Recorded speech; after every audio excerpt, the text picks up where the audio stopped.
This is C.L.S. all-in-one, and today we're going to be replacing some steps. I got some steps here that are in really bad shape.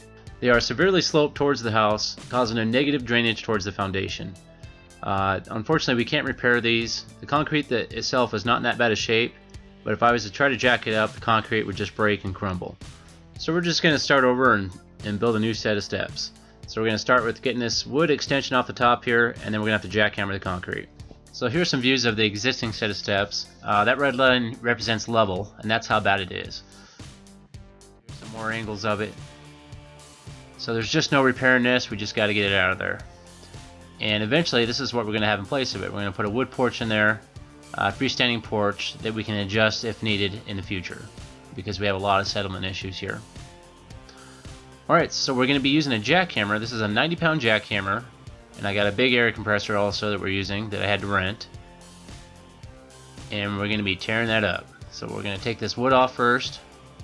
It was just glued on there. Make sure you have some safety glasses and some air protection. And some steel-toed boots. Especially with the jackhammer. So we're going to start and just take off little chunks at a time. It's a lot of work. There's no easy way around this. This is just hard work. Just got to get this all cleaned up. Alright, now we got it cleaned up, so now we're setting our deck blocks. I got 4 concrete deck blocks here with a hole in the center that's designed to hold a 4x4 post. The deck blocks don't need to be level with each other, but they do need to be level on the ground, otherwise they'll slide.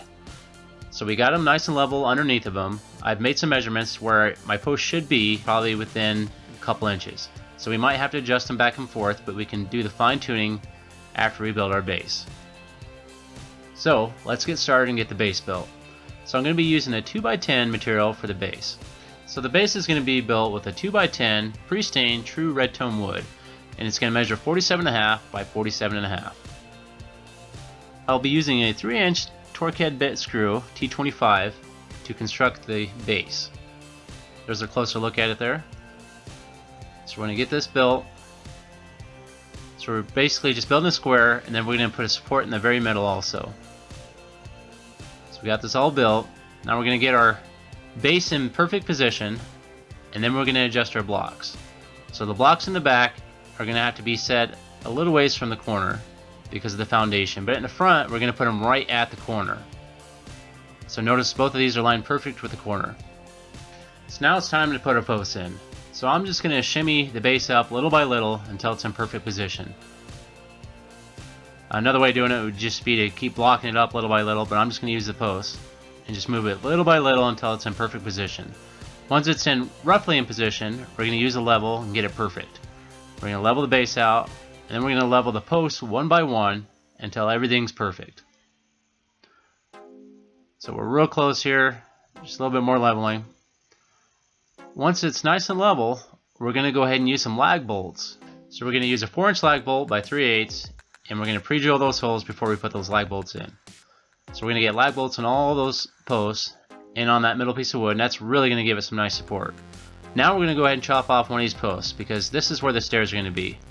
So we don't need a post there. Now we're going to start putting our floor on. So we're going to have to mark the first board there. We're going to have to mark for where the posts are going to be. We're going to have to notch it out there. So I got it marked right there where the notches are going to be. And now we're going to have to cut those. So we can cut part of this with just the miter saw here. But then we're going to have to do the rest with a chisel. So here's what we can cut with the miter saw there. Now we're going to have to use a hammer and a chisel. And I'm also going to use a multi-tool. And that's going to allow me to make a nice clean cut to start with so there's no jagged cut. But this is not necessary. This just makes for a cleaner cut. So that chisel will break right through that no problem. So now we got it notched out for those posts perfectly there. Now we can go ahead and screw this one into place. We're going to put 2 screws on each end and 2 in the middle there. Now it's time for the second board. I'm going to use some shims to get some perfect spacing. So we're going to put 1 shim on each end there. And we can do that for every board we put on. We'll use those shims to get perfect spacing. So I did a 1/2-inch overlap with the boards here to give it a nice finished look. Now we're to the opposite side and we're going to have to notch out for this post. So you just need to make your necessary measurements and get that notched out. And we'll do it the same way we did that first board to get it notched. Alright, so we got almost the whole top here done. We got a little bit left over, but we're going to wait to do that till we do the stairs. Here's a look at the stairs I'm using. So there's some pre-made stairs I got from Home Depot. We're going to put one in the middle and one on each end. But before we do that, we're going to have to put some pavers at the bottom, because we don't want the stairs to come in direct contact with the dirt. We want them resting on concrete. So I'm going to put some pavers down there where they need to be at the right height and have them nice and level. Once those are level, we can start attaching our stairs. So I'm going to be toenailing in the top of the steps here. So I'll be driving 2 screws at a pretty good angle to secure it. There's a better look at what I've done there. So we're going to be doing that for all 3 of them. There'll be one in the middle and one on each end. So we're going to go ahead and get all 3 of them in place here. Get them all toenailed down. Once they're all in position, we're going to make some measurements. And we want to make sure it's the same exact width at the bottom and the top, so nothing's crooked there. Then we can start measuring and get our steps in place. So at the top, we're going to have to notch one more piece to get around that post. This one I'm going to have to cut approximately about 1/2 inch out to make it fit. After we get that in place, we're going to have to actually rip a board. I want 1.5 inch overhang for each piece, so I'm going to have to cut a 2-inch piece to fill this gap. The rest of the steps work out perfectly with 2 2x6s, no ripping is needed. But for this particular one, I'm going to have to rip a 2x4. So here's a trick I'm going to use. I'm just going to secure a 2x4 to the steps here with a 2-inch overhang. Then I'm just going to cut that with a circular saw. If you have a table saw, the job would be much easier. So we got this ripped, and now we're going to add that to the top to fill that gap. So the rest of the steps will go real easy. It's just going to be 2 2x6s for each step. So we got those all in place and secured. Now we're going to be adding a post to the bottom.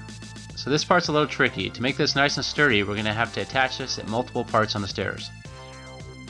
So to start with, I'm going to mark the second 2x6 on the steps. I'm going to mark the bottom of it where it meets the side support. So we're going to mark it from underneath there. Then we're going to go ahead and take that step off. I only had a couple screws in it because I knew I was going to do this. And now we're going to put the post where that mark was, and we're going to notch out for the post. So you see I have a notch here for where the post is going to be. Then also on the top, I'm going to have to notch out part of that also, because we're going to attach the post up here on this step also.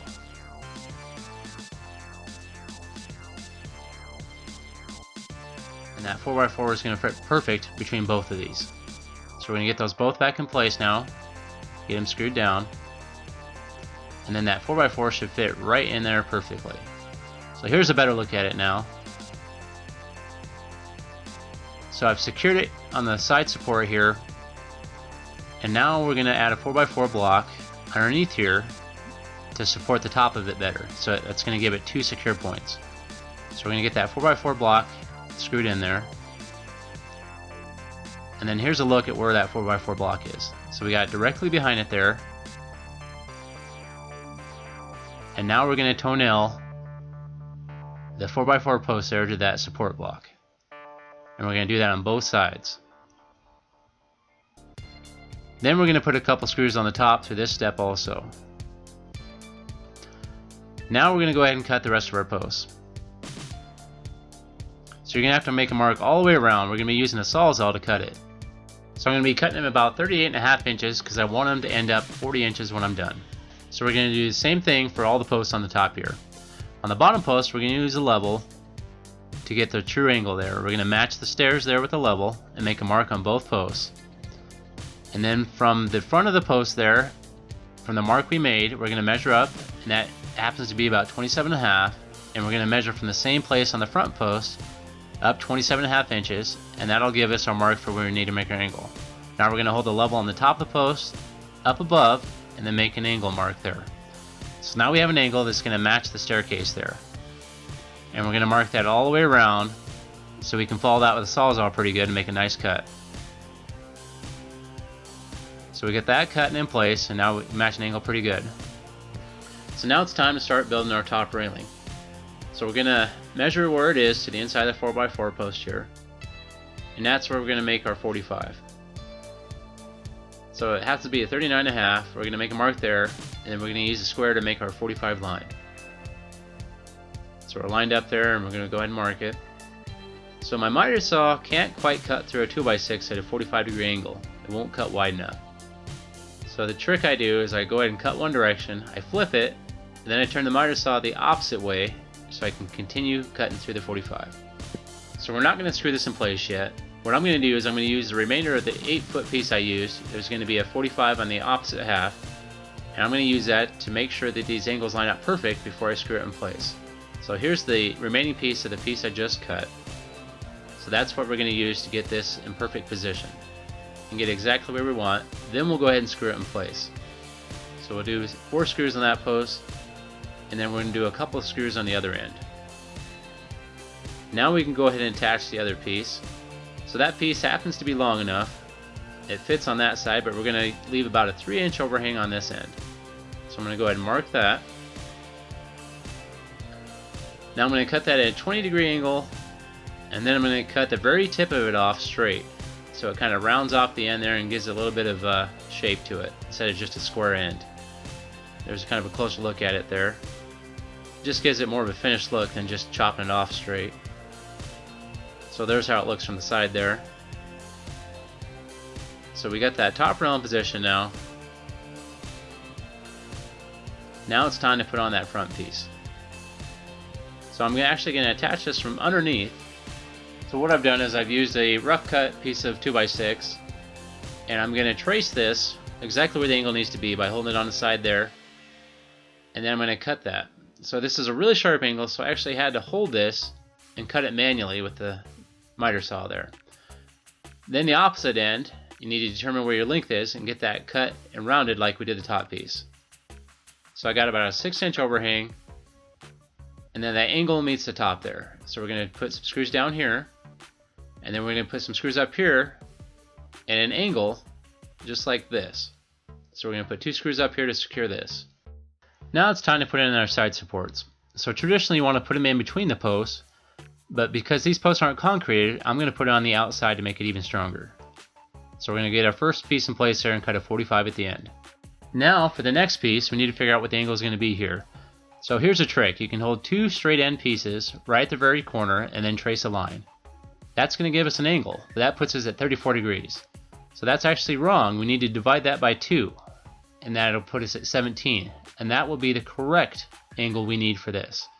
So we got the 17 degrees on that end and the 45 on this end where it meets the other one. On the bottom piece, you're going to make a straight cut on that side, even with the post. Now on this end, a 45.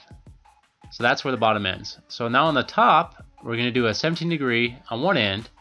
Then in the opposite end, we're going to go and trace where it needs to be cut and then get that mounted in place. Now we're going to do the bottom railing here. We're going to match the angle of the stairs and then make a mark on both ends where it meets the post and then get that mounted also. Now it's time for uprights. We're going to go ahead and mount these every 5 inches to give it a nice clean look there with no big spaces. So giving it 5-inch spacing is going to leave about a 3.5-inch gap between every one because these are 1.5 inches thick. So here's a look at the top railing here. Now it's time for the stair railing. So being that the stair railing is at an angle, it'll be easier to use a level. So mark the top every 5 inches and then use a level to make the mark on the bottom. So here's a look at everything finished now. So this project took me a couple days complete. The biggest part of the job was actually cleaning up the old concrete there, jackhammering it and get rid of it. That was a pretty big job. If it weren't for that, it probably could have been done in a day. But it turned out pretty good. Thanks for watching. This is C.L.S. All in One. Please like and subscribe.